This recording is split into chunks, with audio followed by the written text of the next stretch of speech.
Bienvenidos nuevamente. Soy Alejandro Arrieta, profesor del curso de Análisis Costo-Beneficios en Reducción de Riesgos de Desastre, organizado por la Universidad Internacional de la Florida, bajo el auspicio de la Agencia Americana para el Desarrollo Internacional, USAID. Este es, lamentablemente para muchos, felizmente para algunos, la última unidad, el último módulo del programa. Así que con la clase de hoy terminamos el programa, aunque recuerden que deben dar algunas evaluaciones que están pendientes, como el examen final, etc. Hoy vamos a hablar uno de los puntos más importantes de este curso, que es cómo comunicar a diferentes audiencias los resultados del análisis costo-beneficio, en el caso particular de reducción de riesgos de desastre. Y digo que es el más importante porque finalmente este es el módulo que nos ayudará a que todo este estudio de análisis costo-beneficio no se quede en el escritorio guardado y que nadie lo revise o finalmente nadie lo implemente. Este programa, esta unidad en particular, es la que va a permitirnos comunicar efectivamente los resultados de nuestro estudio y permitir que los tomadores de decisiones finalmente utilicen nuestras recomendaciones. Porque recuerden, estas son recomendaciones, ¿no? Son un conjunto de opciones que les vamos a dar a las autoridades tomadoras de decisiones y ellas finalmente decidirán sobre el conjunto de 3-4 opciones que les damos, cuál es la mejor para la sociedad basada en diferentes otros factores políticos, sociales, etc.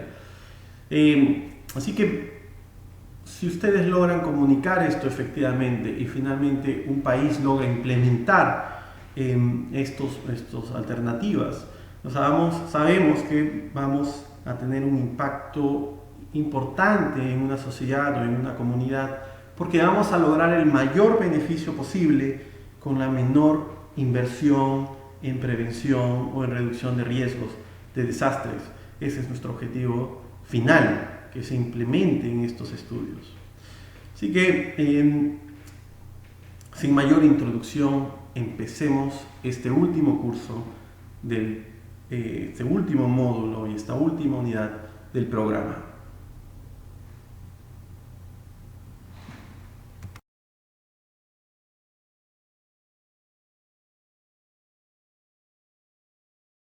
Esta última unidad es una de las más cortas, pero es probablemente una de las más relevantes en el análisis costo-beneficio en el caso de reducción de riesgos de desastres.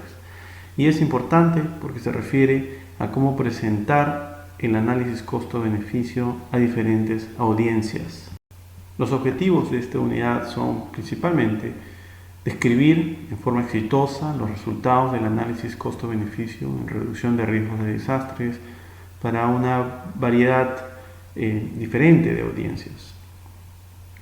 En segundo lugar, realizar una efectiva presentación del análisis costo-beneficio, tanto en el aspecto cuantitativo como cualitativo, y haciendo énfasis tanto en el análisis desde un punto de vista determinístico como probabilístico.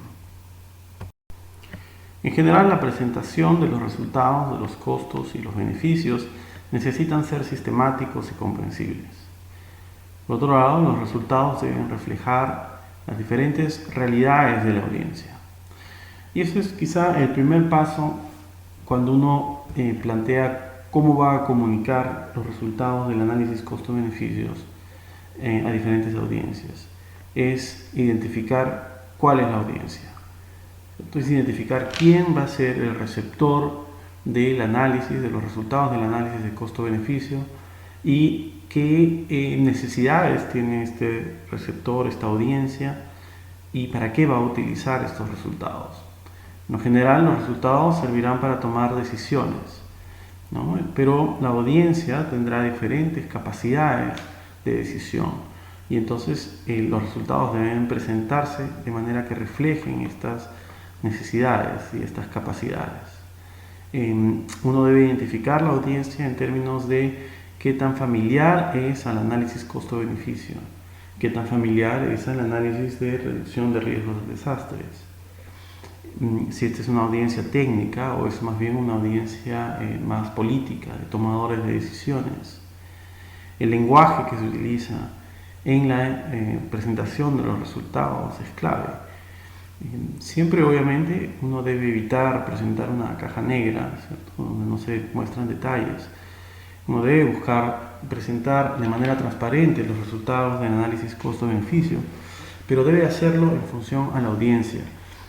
Si uno decide tener unos resultados, una lectura muy técnica del análisis costo-beneficio, por más transparente que sea, el grado de tecnicidad puede ser oscuro, puede representar una caja negra para cierto tipo de audiencia, una audiencia que no tiene, digamos, la capacidad técnica para entender los diferentes modelos, ¿cierto? Entonces es importante hacer este balance entre lo que se debe mostrar, esta exigencia por ser transparentes, con el tipo de lenguaje que se debe utilizar para audiencias en particular.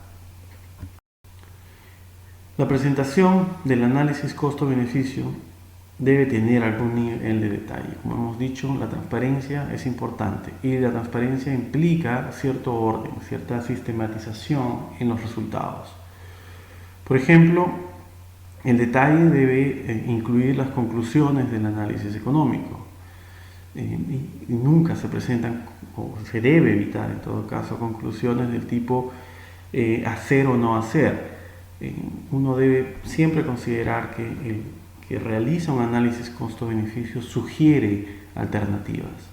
Por lo general, digamos, en la medida de lo posible, uno debe presentar varias alternativas posibles, y clasificarlas por el grado de eficiencia económica, es decir, por el indicador de costo-beneficio, por el ratio de costo-beneficio. Pero uno debe evitar decir esta es la alternativa que uno debe ejecutar. Lo que uno debe presentar es decir esta es la alternativa más eficiente desde un punto de vista económico. Pero ustedes, los tomadores de decisiones, ustedes, la audiencia, son los que finalmente decidirán en base al análisis costo-beneficio y a otro tipo de herramientas que uno debe considerar, cuál será la decisión final. Obviamente un análisis costo-beneficio debe también tener detalles sobre los costos y los beneficios estimados. En la medida de lo posible, también presentar costos por tipo de costo. ¿Cuál es el costo de implementar, el costo de la inversión en la intervención de reducción de riesgos de desastres? Si es posible, separar los costos de inversión en tipos de infraestructura o digamos, inversiones de más de diseño, etc. Los beneficios también pueden ser presentados en forma más desagregada. Es recomendable no presentar, digamos, solo el total de costos y solo el total de beneficios, sino presentar categorías de beneficios y costos. Por otro lado, es importante también resaltar cuáles son los factores significativos que no son cuantificados o no son monetizados. Y esto también se refiere, en cierta forma, a las limitaciones del estudio. ¿Qué cosas se ha incluido?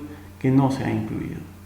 Eso es importante, porque cuando uno realiza un análisis de costo-beneficio, en general, puede manipular los resultados, evitando incluir ciertos costos y ciertos beneficios. Para evitar estas suspicacias es importante ser transparente y mostrar cuáles son los costos que se han incluido, los beneficios que se han incluido y resaltar las limitaciones en términos de costos y beneficios que no se han incluido o factores no cuantificables o no monetizables que no se han incluido justamente por la dificultad en su estimación. ¿Cuáles son los supuestos claves? Que no solo en términos de qué cosas, costos o beneficios se han incluido, sino cómo se han estimado. Si se han estimado, digamos, si son costos tomados de otras intervenciones, de otros países, porque no habían costos en la región de bajo análisis. Eso es importante resaltar, que supuestos se han utilizado. Otro ejemplo de supuestos que uno de todas maneras debe incluir en un análisis costo-beneficio es la tasa de descuento. ¿Qué tasa de descuento se ha utilizado? Si se ha utilizado esta tasa tanto para descontar los costos y los beneficios en la misma tasa. Eso es importante, digamos, incluirlo. También es importante explicar si se han ajustado los costos o los beneficios a la inflación y en qué años se están presentando estos dólares, si son dólares al año 2008, al año 2018, etc. No debe incluir este tipo de información para poner en contexto los resultados del análisis costo-beneficio. Al final, ustedes deben pensar que estos resultados van a ser probablemente comparados con otros, y la única forma de compararlos es saber qué supuestos se tienen en común y qué supuestos son diferentes. Otro punto importante que uno debe incluir cuando se presentan los resultados del análisis costo-beneficio es la incertidumbre, y tanto cómo se ha incluido la incertidumbre en el análisis, si se ha incluido, y los efectos de la incertidumbre en el análisis. Por ejemplo, es una buena práctica que no solo se deban reportar los costos estimados o los beneficios estimados, sino también el rango posible de costos y el rango posible de beneficios, e incluso el rango posible del ratio incremental costo-beneficio cuando se incorpora la incertidumbre. Es decir, uno puede decir el ratio incremental de costo-beneficios es de 1.18, pero además presentar la incertidumbre y decir, pero puede oscilar entre 1.08 y 1.35, por ejemplo. Y si es posible, cuando uno incluye un análisis probabilístico, decir que ese rango es posible con un 95% de confianza. ¿Okay? Entonces es importante incluir la incertidumbre, es importante incluir la sensibilidad a la incertidumbre o la sensibilidad de ciertos parámetros. Por ejemplo, si uno está utilizando en el análisis costo-beneficio los costos o los precios de materiales para la construcción de un dique frente a subidas de la marea, entonces uno debería hacer un análisis y decir, bueno, si el costo de los materiales fuera 10% más alto, ¿cuál sería el impacto en tanto en costos como beneficios y como el valor presente neto o el ratio incremental de costo-beneficios? De manera que uno puede identificar cuáles son los supuestos más importantes del análisis, ¿okay? Y por lo tanto también cuáles son los supuestos que tienen mayor impacto en el grado de incertidumbre. Y uno puede llegar a la conclusión entonces que esta intervención de reducción de riesgos de desastre probablemente costo o genera beneficios para la sociedad, pero es muy sensible a los costos de los insumos. Que si los costos de los materiales en la construcción del dique suben en 1%, el proyecto podría dejar de ser beneficioso y tener un ratio costo-beneficio menor a 1. Eso es importante resaltarlo, ¿cierto? Porque habla sobre la incertidumbre del proyecto, habla sobre el riesgo del proyecto. En la siguiente diapositiva vamos a ver cada uno de estas líneas, de estos puntos con más detalle. En primer lugar, las conclusiones del análisis económico. El análisis costo-beneficio debe describir las características y las distinciones entre las diferentes opciones propuestas. Debe describir el valor relativo de las acciones alternativas. Como dijimos, la conclusión no debe ser esta es la opción que se debe implementar. Ese no es el rol de un economista, ese no es el rol de un técnico que realiza un análisis costo-beneficio. El técnico que realiza el análisis costo-beneficio, el economista que estudia esto, no es el que toma la decisión, sino es el que de todas las opciones posibles nos dice cuáles son las que son eficientes desde un punto de vista económico, y puede incluso ordenar estas opciones dentro de las que son más eficientes y las menos eficientes. Pero finalmente quien tomará la decisión es la audiencia, ¿no? La audiencia que puede ser un grupo de políticos o una comunidad, etc. Ellos son los que tomarán la decisión basados en el análisis costo-beneficio que estamos brindando, más otros tipos de análisis que ellos puedan considerar relevantes. Los costos y beneficios estimados. Y esto es importante para garantizar la consistencia del estudio y ser comparable con otros.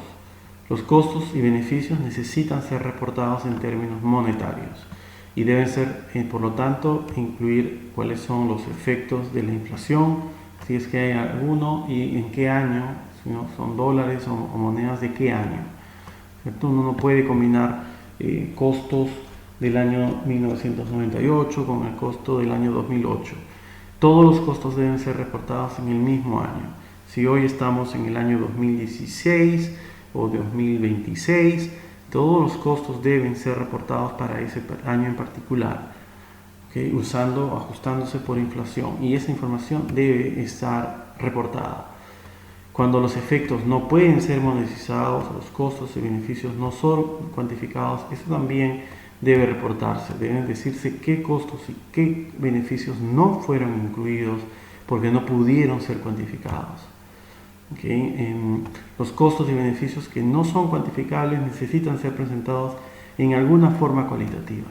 Es decir, se presenta como limitación que no se ha podido incluir los costos, digamos, del medio ambiente, porque no ha habido información ¿no? cuando se ha tratado de hacer un análisis, digamos, de riego, ¿no? Algún mecanismo de protección de desastres en el caso de irrigaciones.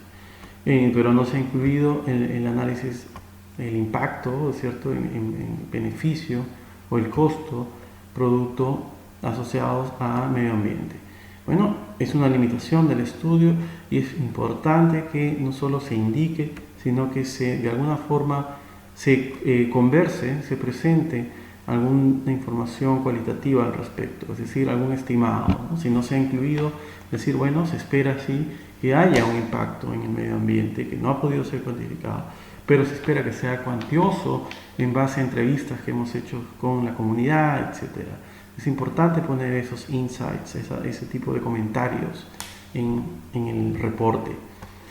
Cualquier co-beneficio o costo generado también es importante presentar. Es decir, son los co-beneficios y los co-costos son beneficios adicionales generados por políticas que son implementadas por una razón específica. En muchos casos, por ejemplo, uno implementa un programa de reducción de riesgos de desastres y estos incluyen componentes de educación en la comunidad. Ese componente de educación en la comunidad genera otro tipo de beneficios, más allá digamos, de la reducción de riesgo de desastre en este proyecto en particular. Por ejemplo, nuevamente en el caso de irrigación, uno puede hacer campañas, ¿cierto?, o puede aproximarse a la comunidad y explicar la importancia de un análisis costo-beneficio para cuantificar el impacto de un programa de reducción de riesgos de desastre en irrigación. Pero solamente esa capacidad que se ha formado en la comunidad va a tener beneficios o co-beneficios en el futuro, ¿cierto?, para otros proyectos de reducción de riesgo de desastres, porque ustedes ya abrieron el camino en la comunidad para incorporar este tipo de análisis y para hacer entender que este análisis es importante para la comunidad en términos de reducción de riesgos de desastres. Entonces, ese tipo de co-beneficios o costos deben ser incorporados, si no en forma explícita, por lo menos en forma cualitativa. Los factores significativos no cuantificados y no monetizados. Con frecuencia los aspectos no económicos o de mercado necesitan ser presentados, ¿no? Como dijimos, si no se pueden cuantificar, por lo menos hay que incluirlos como limitaciones o en forma cualitativa. El costo de efectividad de una política se describe dividiendo el costo analizado de una opción por el beneficio cualitativo. Recuerde que también hablamos acerca de los conceptos. Hemos revisado conceptos como precios hedónicos, valoración de áreas naturales mediante el uso del modelo de viaje y otras medidas de valoración de los bienes públicos. Donde es posible, el costo de efectividad es una herramienta muy útil, ¿no? En estos casos se puede utilizar y en ese caso es importante incluirlo en el análisis y en la comunicación. La transparencia en relación con supuestos es importante. Hay que evitar los sesgos, hay que ser transparente y decir qué supuestos se han utilizado y qué limitaciones existen para evitar, digamos, sesgos. Áreas que requieren mayor análisis y recopilación de información son importantes que sean resaltadas. Y los elementos de estudio que son más fuertes en términos de información de apoyo. Entonces es importante ser transparente, decir qué cosas son limitantes en el estudio y qué cosas, digamos, son más robustas en el estudio por el tipo de información que se han tenido. Es también importante ser transparente en términos de cuáles son los conflictos de interés que tiene la persona que está, o el técnico que está haciendo el análisis costo-beneficio. Eso usualmente no se incluye, pero es muy importante hacerlo para promover digamos, evitar sesgos, ¿cierto? Y aumentar la transparencia del estudio.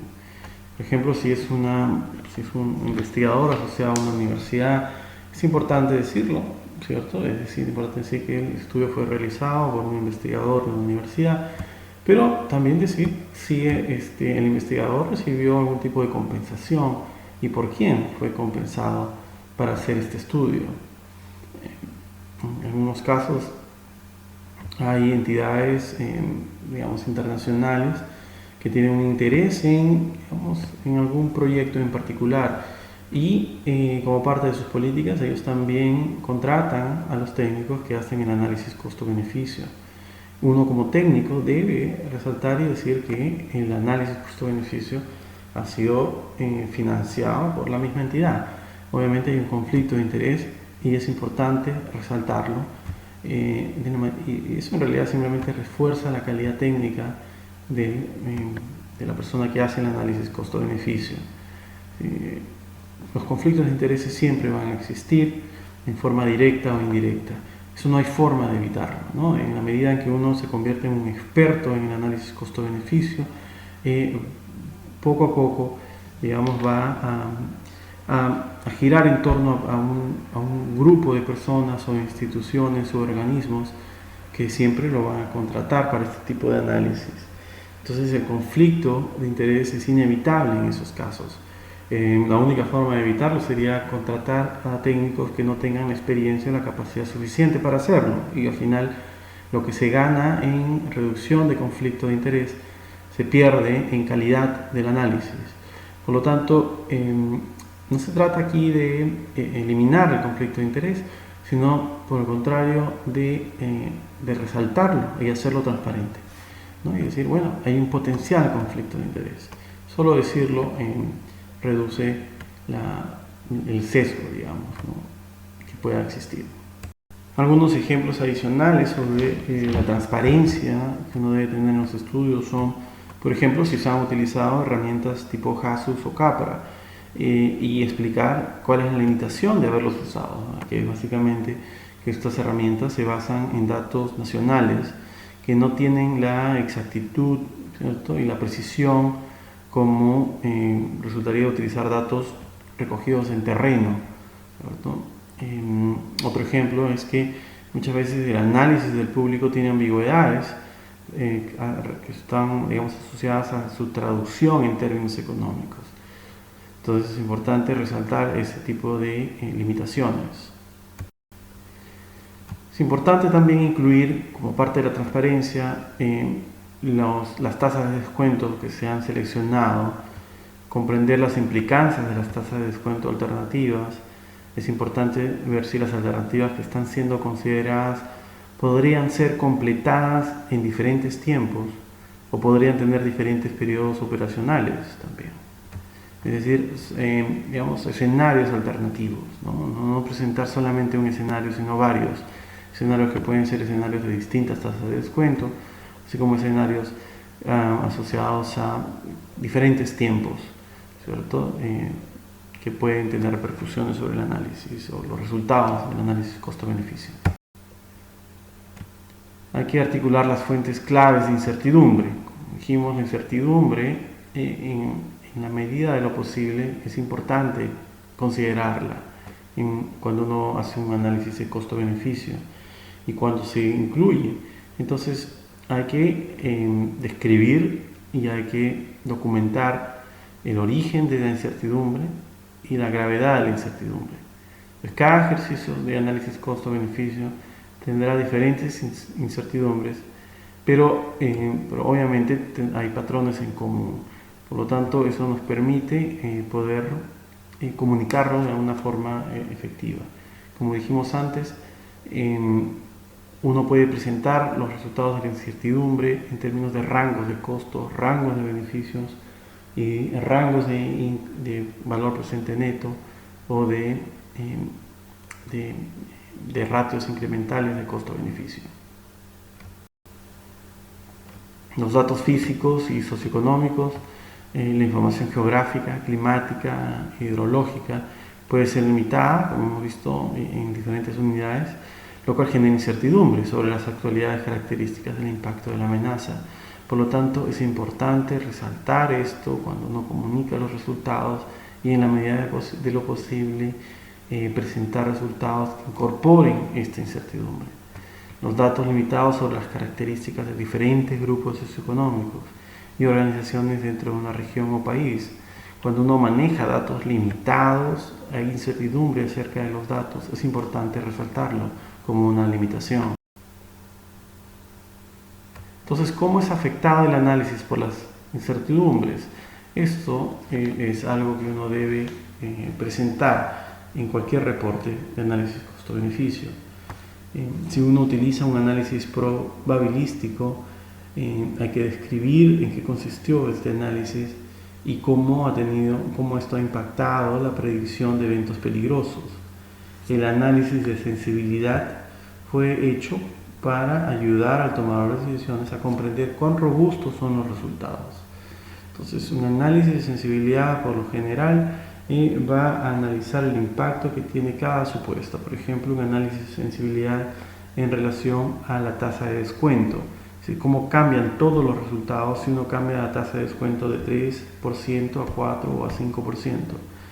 Un análisis de sensibilidad sobre los precios de los materiales, cómo cambia el análisis costo-beneficio, cómo cambia el valor presente neto o el ratio incremental costo-beneficio cuando uno aumenta el costo de los materiales en 10% o en 5%. Qué tan sensible es los resultados a variaciones de parámetros específicos, particulares. Esa es una diferencia importante. Cuando uno hace un análisis de sensibilidad, se preocupa en ver el impacto en resultados del cambio de un único parámetro en la modelación.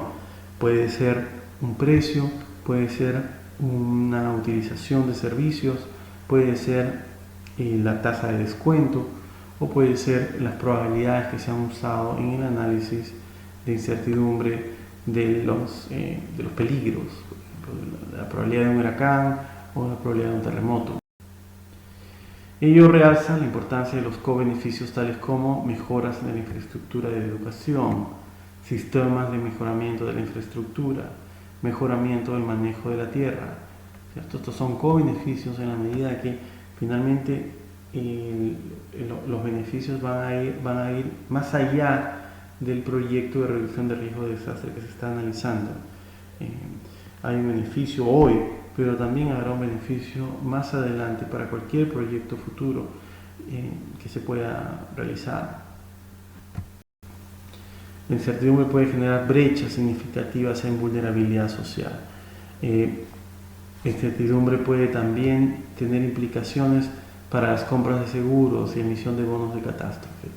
Bueno, aquí en estos dos puntos, ya nos movemos a un terreno que es mucho más complicado de cuantificar, ¿cierto? Sabemos que hay una probabilidad de que se afecte la vulnerabilidad social, sabemos que hay una probabilidad de que se afecte la emisión o el medio ambiente.